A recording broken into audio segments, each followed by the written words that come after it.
First, though, should Donald Trump critics stop whinging? It's just gone crazy the last 2 days. 020-7862-2222 is the number. In his first speech since the Democrats lost the White House, outgoing President Joe Biden urged critics of his political nemesis to bring down the temperature and accept the election result. I know for some people, it's a time for victory, to state the obvious. For others, it's a time of loss. We accept the choice the country made. I've said many times, you can't love your country only when you win. You can't love your neighbor only when you agree. Something that I hope we can do, no matter who you voted for, is see each other not as adversaries, but as fellow Americans. Bring down the temperature. So I watched him yesterday. He came out looking the happiest. Honestly, there was. He was like, "Hey, yeah." He was the most energetic I've ever seen. Can we guess why? Well, because he was defenestrated. Because he feels he was shafted, and she's now got what's. He obviously doesn't like her. Well, no, hold on. But it's the principle. He was democratically elected. He's the only man in history to have beaten Donald Trump, and They didn't even have a Democratic primary, and to run the best candidate, they basically coronated Kamala. And he was treated in a horrible way. Can I give the other side to this? The other side to this is that he shafted the Democrats because he clung on for as long as he did. When I agree he looks lucid in that clip, but you see some of his clips now, and it is absolutely mind-boggling that this man was ever going to seek a second term. But he was elected I think won the by election the American for people. Trump is a guy called Thomas Crooks. Know who he is? Sorry? Thomas Crooks. No. Do you know who he is? He's the one who shot him. Oh, okay. Yeah? And I think that moment, that bullet hitting him, that was it. That took Biden out, but it also stopped Kamala winning. But that's interesting because then no one knows who he is. Kamala entered the race, and then it looked like there was momentum with her and Waltz, but actually... I know. It was all I don't think that was the moment. No, it wasn't. Leading the charge against Trump are left-leaning celebs on both sides of the Atlantic, so you're going to might be a bit exhausted here because they are already kicking off. So we put them into Trump Tower, these celebs who are furious about the whole thing. So up the top here, we can see Cardi B, who says, "I hate y'all bad, I'm sick of you. I'm really sad. I swear to God, I'm really sad." Paloma Faith, hello racism, hello capitalism, hello climate change, hello war, hello end of days.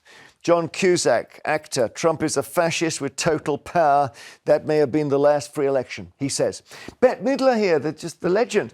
The White House will be adorned by a moron, she says.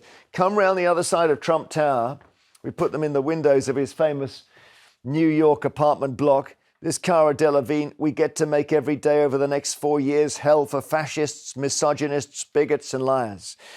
Mark Hamill, Luke Skywalker, they say we get the leaders we deserve. Either that has just been disproven or this is not the America we all thought we were living in. He's not even started work yet. He's not even in till January. Jamie Lee Curtis, Trump winning means a sure return to a more restrictive, draconian time.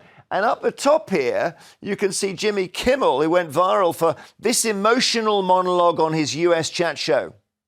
Let's be honest, it was a terrible night last night. It was a terrible night for women, for children, for the hundreds of thousands of hardworking immigrants who make this country go, for healthcare, for our climate, for science, for journalism, for justice, for free speech.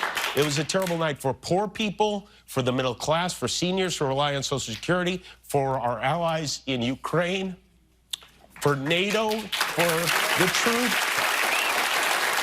and democracy and decency.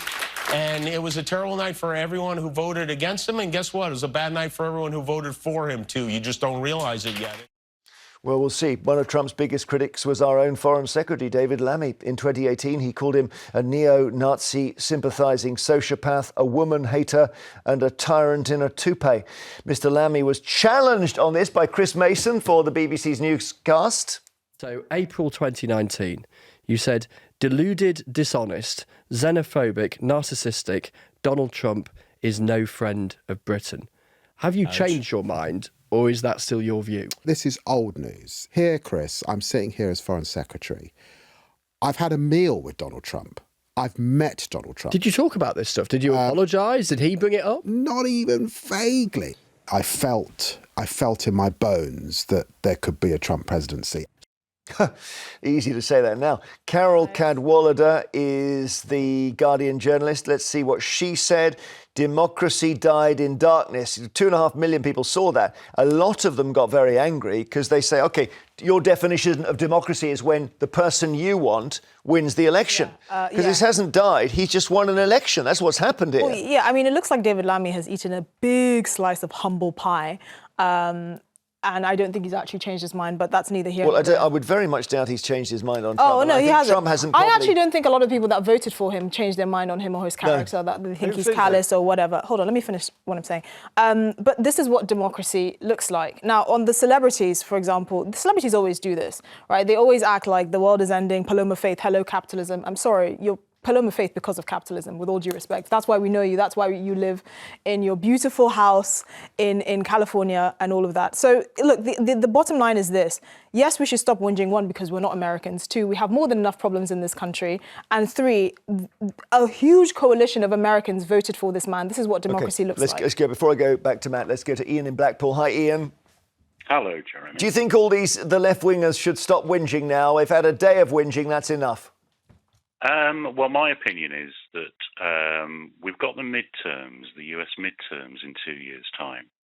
And for all those people who are Trumpists, who are saying this is great for America and make America great again, and indeed in this country as well, I think for this country at least, I think that the trade wars that are going to occur because of the huge tariffs that apparently Trump is going to organise on anything being imported is going to seriously affect our economy and other economies around the world. Well, unless we just look, we're 65 million people here. We can sell stuff to each other. There's always that, you know. 25% of our exports last year were to the US. A quarter of our exports are to the US. I think the concerns around the Trump's victory, which is not unfounded, it's the most powerful country on the earth, is partly because we're so dependent on the US, particularly on the front of energy. We have no energy independence. Well, in that case, Matt, it's perfectly right for people to say this is a disaster.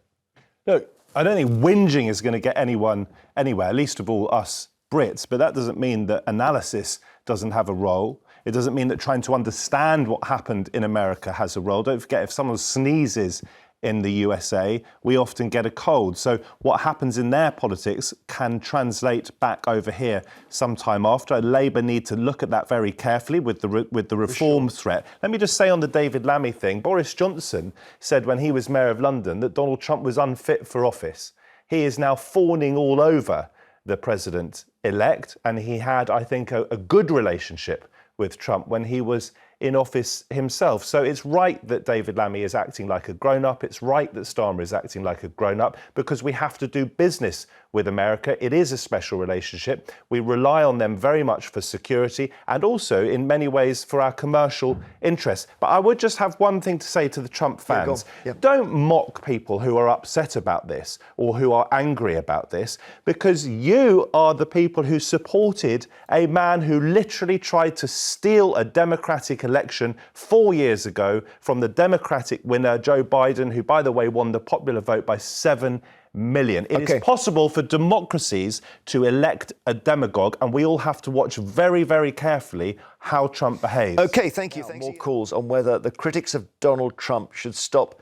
We've used the word whinging. Matt doesn't like it, but stop just walloping on about it. I mean, it's gone. They lost. 0207 862 2222. There've also been protests against Trump's victory in the US. In New York, marchers chanted, "Donald Trump has got to go." Not even arrived yet. There they are. In Chicago, anti-war protesters branded him a fascist clown. On a smaller scale, UK activists turned out in places like Glasgow. Let's have a look at this. There we are. And also Manchester, Leeds, and outside the US Embassy in London. So we've probably got some pictures from London. There we are. Of course, then we had Just Stop Oil spraying the embassy orange because Donald Trump is orange. And that sort of went on a long time. I'm amazed that that is allowed to happen. It's incredible. Erica in Worcestershire, is it time? They've had a couple of days of getting angry about it. Should they now just go with it? Because this is the joy of democracy.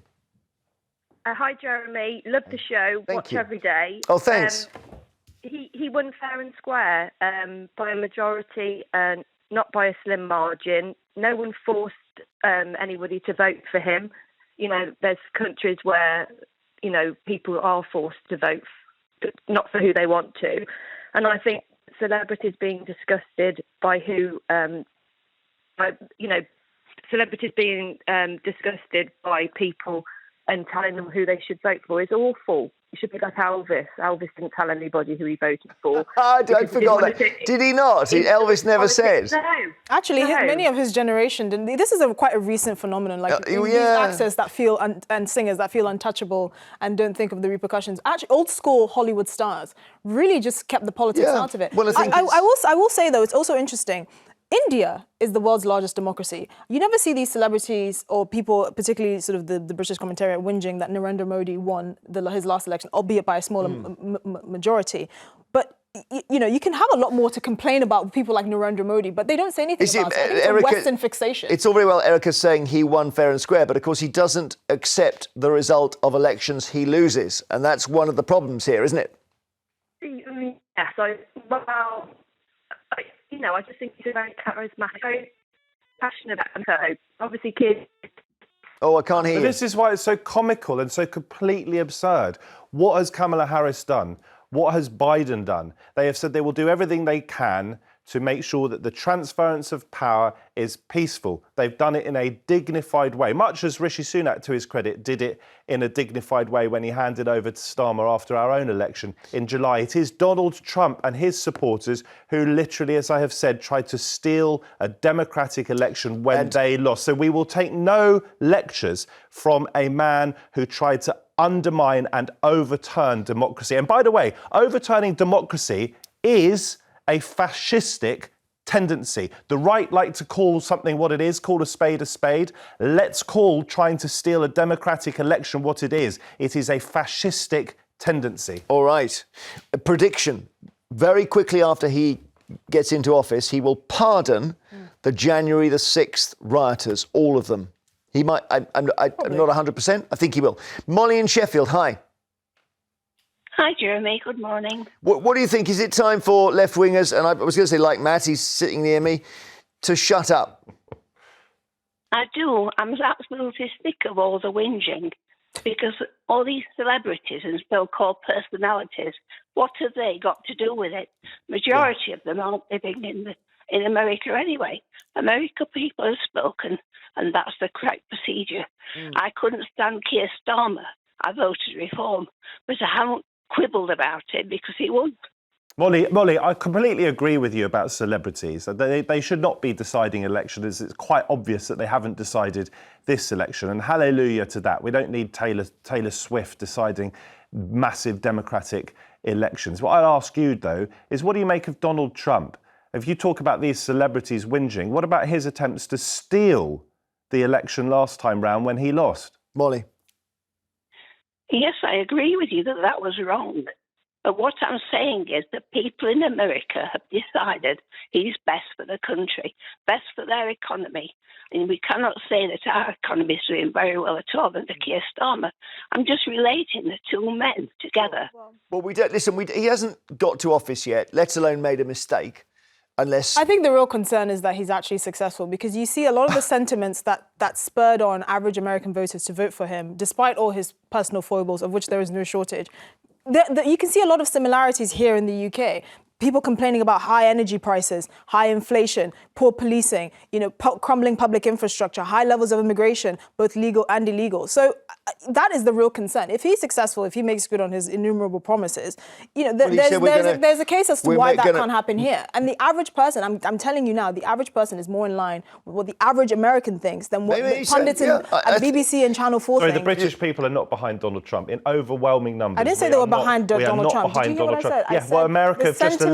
But Farages are equivalent, right? Farages are equivalent. Made him their president, And Reform the got vast 4 majority, million votes yes, at the last election. And the vast They haven't even been around for a quarter of the time the Lib Dems vast majority of Brits do not support Donald Trump. but we are not aligned with the way they No, but think. if we had a British equivalent of Trump, and you might argue it's Farage, then he might get a lot of support, as he did. He got Reform 5 got 4 MPs. million. Reform got 4 million votes. He got more votes in than the Liberal space of- Democrats. In 5 the space MPs. of campaigning for basically a few months. Yeah. The Lib Dems have been around for Sure. the Okay, decades. well, let's pause it there. I know we'll come back to this issue of whether Trump's opponents need to at least wait for him to do a week in the White House before they start complaining. But I suspect they'll be complaining all the way till, what is it, inauguration is, well, January the 6th or whatever. Yeah. They won't be storming the Capitol, though, will they? They won't be storming the Capitol, that's true, I guess. Molly, thank you. They did defenestrate a democratically elected president in favour of Kamala Harris, but, that's not democratic. Okay, yeah, well, he did agree to go, unless I don't know if you can remember. Did you see how happy he looked? Well, no, he agreed to go. Did he agree to go, or was he threatened? Well, Well, again. okay, By a let's mob. move on, everybody. Later we'll